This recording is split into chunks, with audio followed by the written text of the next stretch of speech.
Mes amis Verseaux, bonjour et bienvenue sur la chaîne Tarot à Merveille. Pour votre tirage général, ceux qui me découvrent, soyez les bienvenus. J'espère que vous allez bien. Allez, c'est parti. Posez votre main sur votre poitrine, là, maintenant. Pas métaphoriquement, physiquement. Posez votre paume à plat sur votre sternum et sentez le battement. Ce rythme sourd, régulier, obstiné, qui ne s'est jamais arrêté depuis le premier jour de votre existence. Ce cœur qui bat ne vous a jamais trahi, pas une seule fois, pas quand vous pleuriez, pas quand vous aviez peur, pas quand vous étiez convaincu que tout était fini. Il a battu fidèlement, sans condition, sans exiger quoi que ce soit en retour. Et c'est à ce cœur-là que je m'adresse aujourd'hui, pas à votre tête, pas à vos doutes, pas à cette voix intérieure qui filtre tout ce que vous entendez à travers le tamis de la méfiance. Non. Je parle directement à ce muscle inlassable qui vous maintient en vie et qui sait mieux que vous ce qui se prépare. Ce qui se prépare n'est pas une blague. Ce n'est pas une formule pour attirer votre attention. Ce n'est pas un titre accrocheur suivi de vide. C'est une réalité. Une réalité que votre cœur a déjà commencé à pressentir et que votre mental va mettre un peu plus de temps à accepter. Mais il l'acceptera, parce que ce qui arrive est trop puissant pour être ignoré, trop précis pour être confondu avec un hasard, trop personnel pour appartenir à quelqu'un d'autre. Gardez votre main sur votre poitrine et suivez-moi. Je vais vous emmener dans une descente, pas une chute, une descente volontaire. Comme un plongeur qui quitte la surface brillante de l'eau pour s'enfoncer dans les profondeurs, où la lumière change de nature, où les sons disparaissent, où seul reste l'essentiel. Nous allons descendre ensemble, palier par palier, vers quelque chose que vous portez au fond de vous et que vous n'avez pas touché depuis très très longtemps. Premier palier, la surface. À la surface, il y a ce que vous savez déjà, ce que votre mental accepte.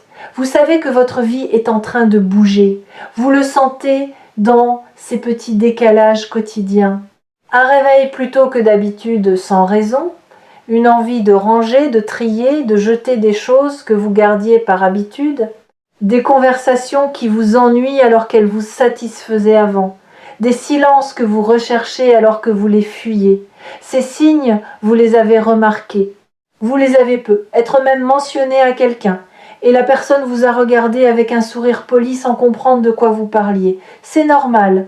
La surface est visible par tous, mais comprise par peu. Ce que les autres voient, c'est un changement de comportement. Ce qu'ils ne voient pas, c'est le mouvement tectonique qui le cause. Vous le sentez. Sous votre main, en ce moment, votre cœur le confirme. Descendons. Deuxième palier, le bruit. Juste sous la surface, il y a le bruit. Le bruit de toutes les voix qui se battent pour votre attention. La voix de la peur qui dit « Ne change rien, c'est dangereux ». La voix de la raison qui dit « Sois réaliste, les miracles n'existent pas ». La voix du passé qui dit « Souviens-toi de la dernière fois que tu as espéré, souviens-toi de la chute ».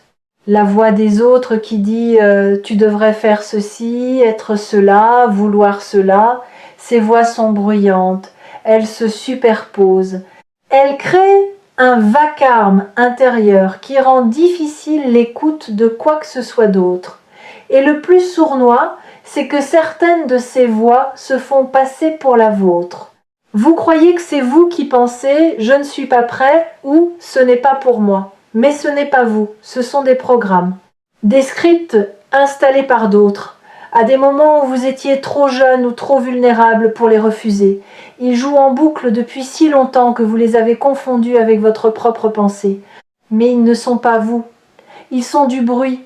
Et le bruit, ça se traverse. Vous avez déjà commencé à le traverser. Chaque fois que vous avez fait quelque chose malgré la peur, vous avez traversé le bruit. Chaque fois que vous avez écouté votre instinct plutôt que la voix de la prudence paralysante, vous avez traversé le bruit.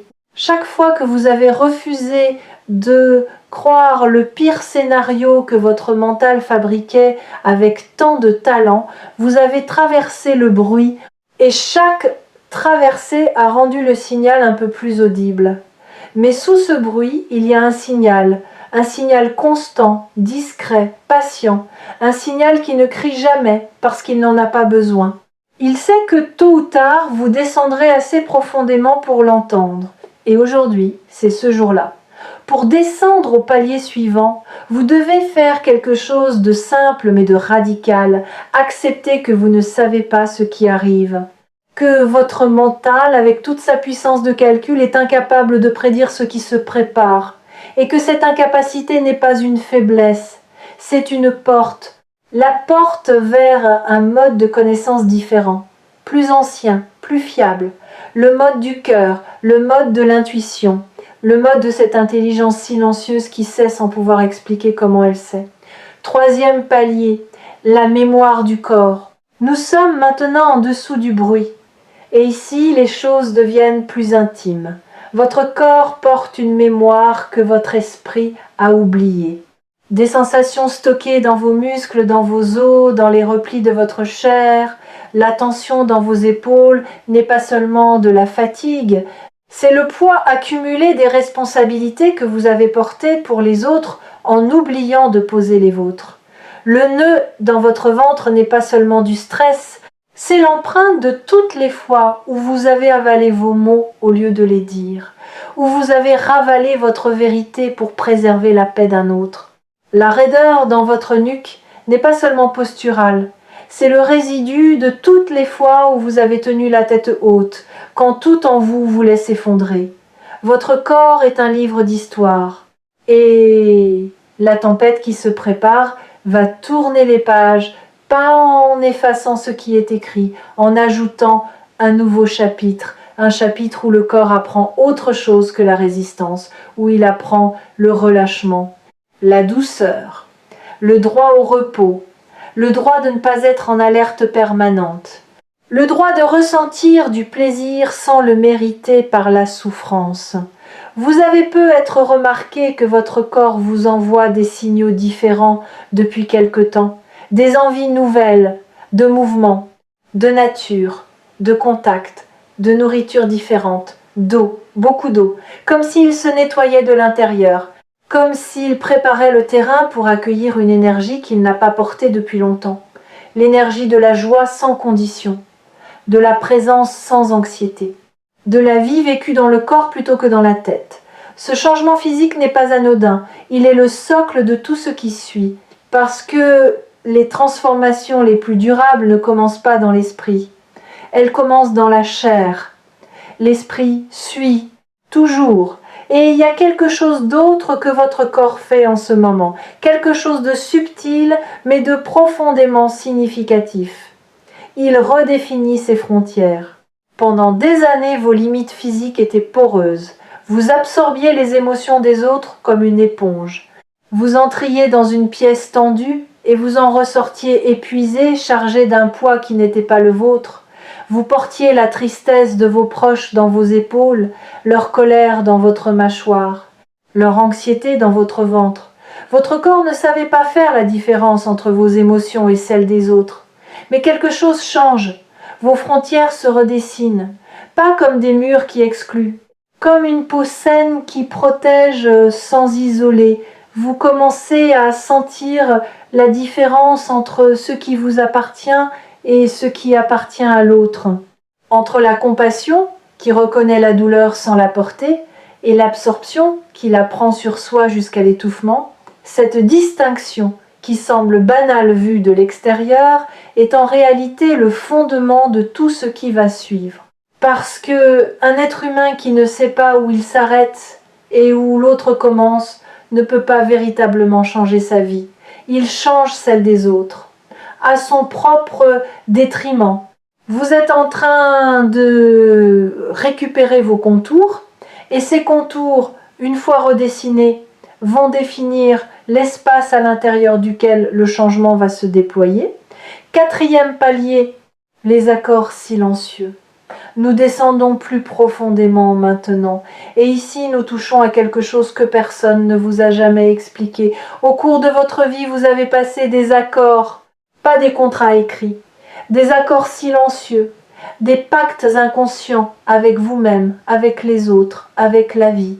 Ces accords, vous les avez signés sans le savoir, souvent dans l'enfance, souvent dans les moments de douleur ou de peur. Le premier accord silencieux, c'est celui de la diminution.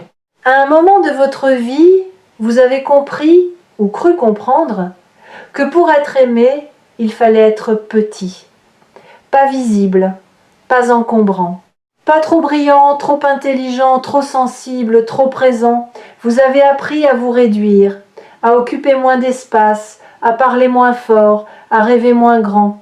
Et cet accord, scellé dans la douleur d'un enfant qui voulait simplement être accepté, a structuré votre vie entière, vos choix de carrière, vos choix relationnels, votre manière de vous tenir dans une pièce, votre manière de vous excuser d'exister.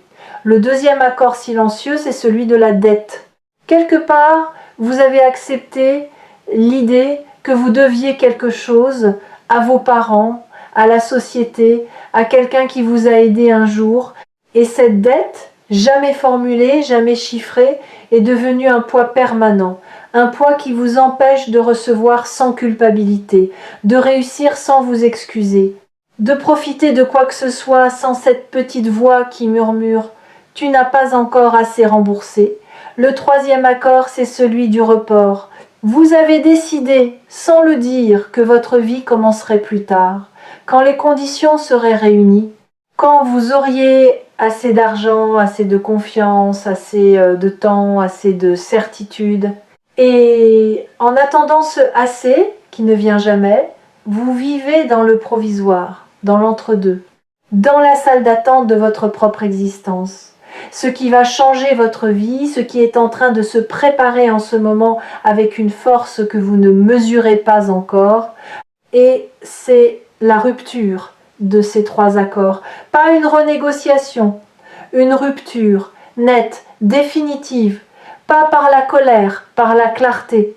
Vous allez réaliser, avec une évidence qui ne laisse aucune place au doute, que ces accords n'ont jamais été les vôtres, qu'ils ont été signés par un enfant effrayé, pas par l'adulte que vous êtes devenu, et qu'un contrat signé sous la contrainte de la peur n'a aucune valeur. Ce qui est en route vers vous, et cette vidéo trouvée ici sur Tarot à merveille n'est qu'un des nombreux signes de sa venue, c'est la permission, pas une permission accordée par quelqu'un d'autre, la permission que vous vous donnez enfin à vous-même, la permission d'être grand, la permission d'être libre de toute dette imaginaire. La permission de vivre maintenant, pas plus tard, pas quand tout sera parfait, maintenant, avec tout ce que maintenant contient d'imparfait et de magnifique. Cinquième palier, le courant. Nous sommes profondément maintenant. Et ici, il n'y a plus de mots. Il y a un courant, sentez-le. Sous votre main, votre cœur bat un peu différemment. Peut être un peu plus vite, peut être un peu plus fort. Ce n'est pas de l'anxiété, c'est de la reconnaissance. Votre cœur reconnaît ce que votre mental est encore en train de traiter. Il reconnaît la vérité de ce qui est dit.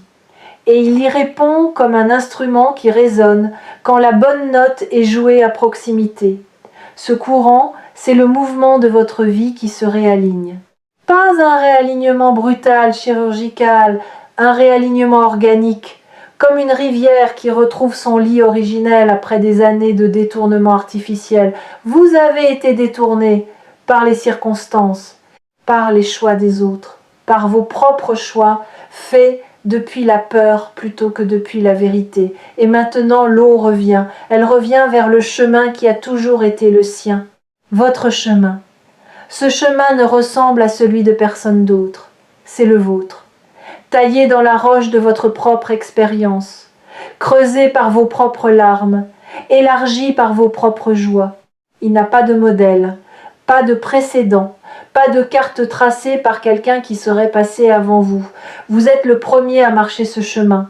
Et cette solitude-là n'est pas de l'isolement, c'est de la singularité. C'est le privilège rare et vertigineux d'être le créateur de sa propre route. Il y a quelque chose que vous devez savoir sur cette route. Elle ne sera pas droite, elle ne sera pas logique.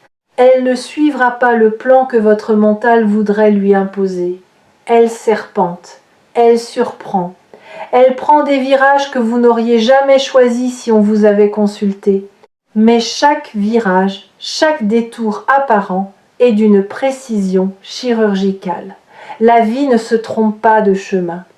C'est votre mental qui confond le chemin le plus court avec le chemin le plus juste. Or, le chemin le plus juste passe parfois par des vallées que vous auriez préféré éviter, par des rencontres que vous n'aviez pas prévues, par des pertes qui ressemblent à des catastrophes et qui se révèlent, avec le recul, avoir été des libérations. Regardez en arrière un instant, pas avec regret, avec lucidité. Repensez à la chose la plus difficile qui vous soit arrivée, la pire, celle que vous ne souhaiteriez à personne. Et maintenant demandez-vous honnêtement, seriez-vous la personne que vous êtes aujourd'hui sans cette épreuve? Auriez-vous cette profondeur, cette empathie, cette capacité à percevoir ce que les autres ne perçoivent pas? La réponse, vous la connaissez. Et cette réponse n'excuse pas la souffrance.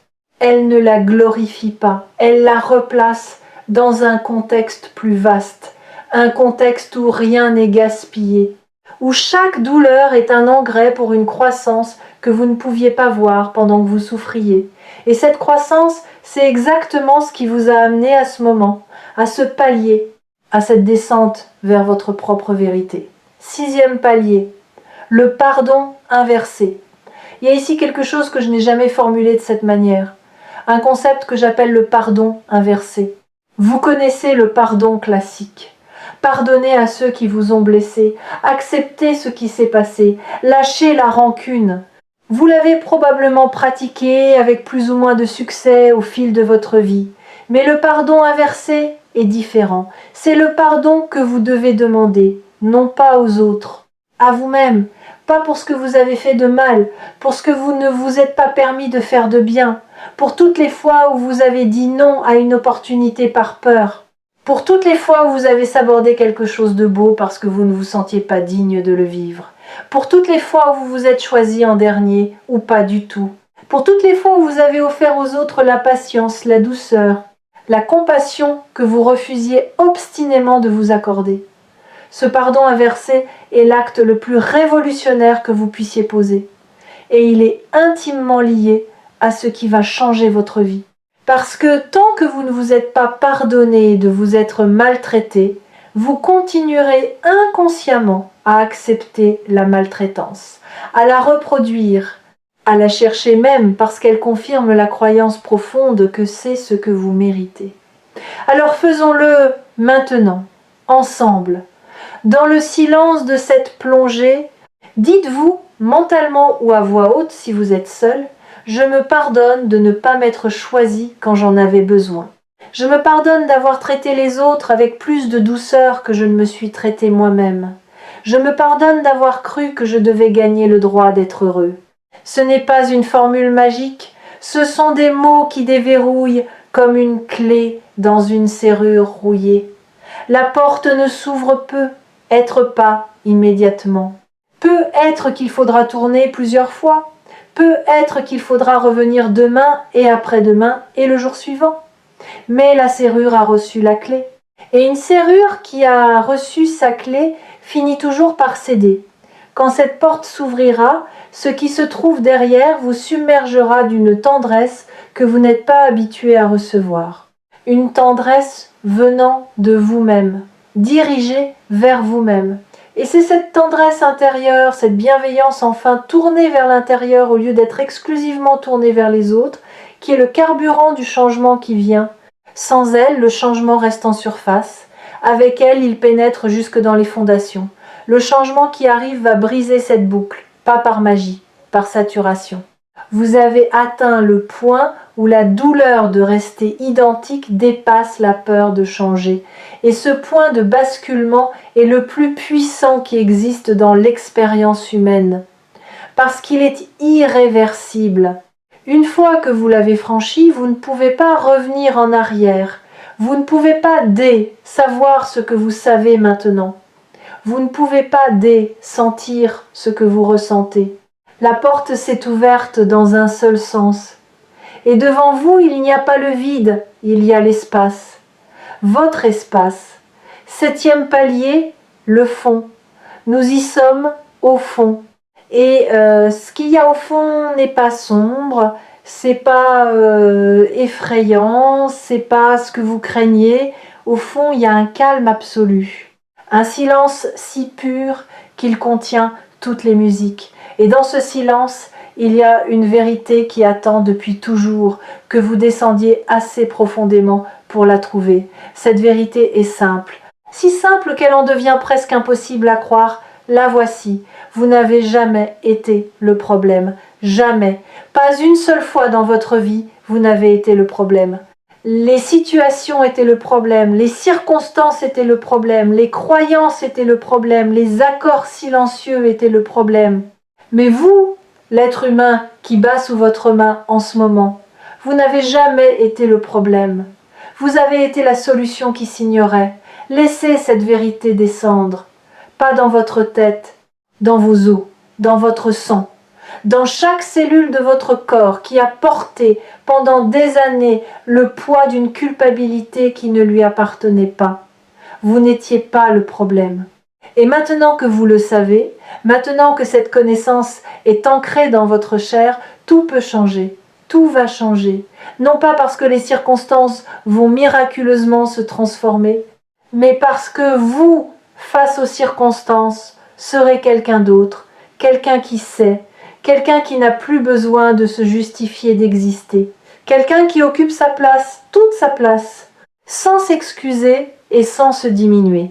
Les habitués de Tarot à merveille reconnaîtront dans ce message l'écho d'une vérité qu'ils sentaient monter depuis plusieurs lectures. Un fil conducteur qui se tisse de vidéo en vidéo, de message en message, et qui dessine lentement le contour d'une libération. Cette libération n'est pas à venir, elle est en cours. Maintenant, dans votre poitrine, sous votre main, remontons maintenant, lentement, palier par palier, remenons avec nous ce que nous avons trouvé au fond, cette vérité, ce calme, cette certitude nouvelle. Quand vous atteindrez la surface, le monde n'aura pas changé, les mêmes personnes seront là, les mêmes situations vous attendront, mais vous les verrez avec des yeux lavés par la profondeur, des yeux qui ne cherchent plus à fuir, à contrôler, à anticiper chaque menace, des yeux qui regardent la vie en face et qui disent « Je suis là, entièrement là, et je suis prêt ». Prêt à quoi exactement? Prêt à accueillir sans condition, prêt à recevoir sans culpabilité, prêt à avancer sans la permission de vos peurs, prêt à dire ce que vous pensez vraiment, à demander ce dont vous avez vraiment besoin, à refuser ce qui ne vous correspond pas sans enrober le refus dans 10 couches d'excuses, prêt à être vu, vraiment vu, dans votre totalité, avec vos ombres et vos lumières, vos certitudes et vos tremblements, votre force brute et votre tendresse silencieuse, tout cela ensemble, sans tri, sans filtre, sans la mise en scène permanente qui vous a épuisé pendant des années, et dans cette disponibilité nouvelle, dans cet espace ouvert que vous offrez à la vie, les réponses vont venir. Les personnes justes vont apparaître, les décisions vont se clarifier, non pas parce que vous les forcez, parce que vous cessez de les empêcher. Il y a une nuance immense entre créer le changement et cesser de bloquer le changement. Et ce que vous faites en ce moment, c'est lever les barrages. L'eau sait où aller, elle l'a toujours su. Votre seul travail est de ne plus lui barrer la route. Ce qui va changer votre vie ne ressemblera pas à un tremblement de terre.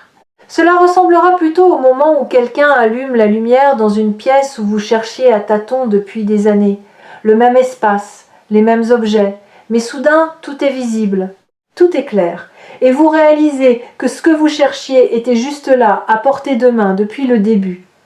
Retirez votre main de votre poitrine maintenant, doucement, et remarquez ce qui reste.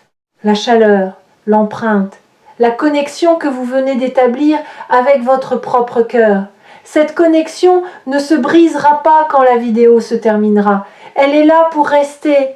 Parce que ce que vous avez touché au fond de cette plongée, aucune vague de surface ne peut l'atteindre. C'est le roc sur lequel votre nouvelle vie va se construire. Ce n'est pas une blague, ce n'est pas une métaphore. C'est le moment le plus sérieux et le plus lumineux de votre parcours récent. Et Tarot à merveille est honoré d'avoir pu vous accompagner dans cette descente et surtout dans cette remontée. Vous êtes remonté et vous n'êtes plus le même. Bienvenue dans ce qui suit.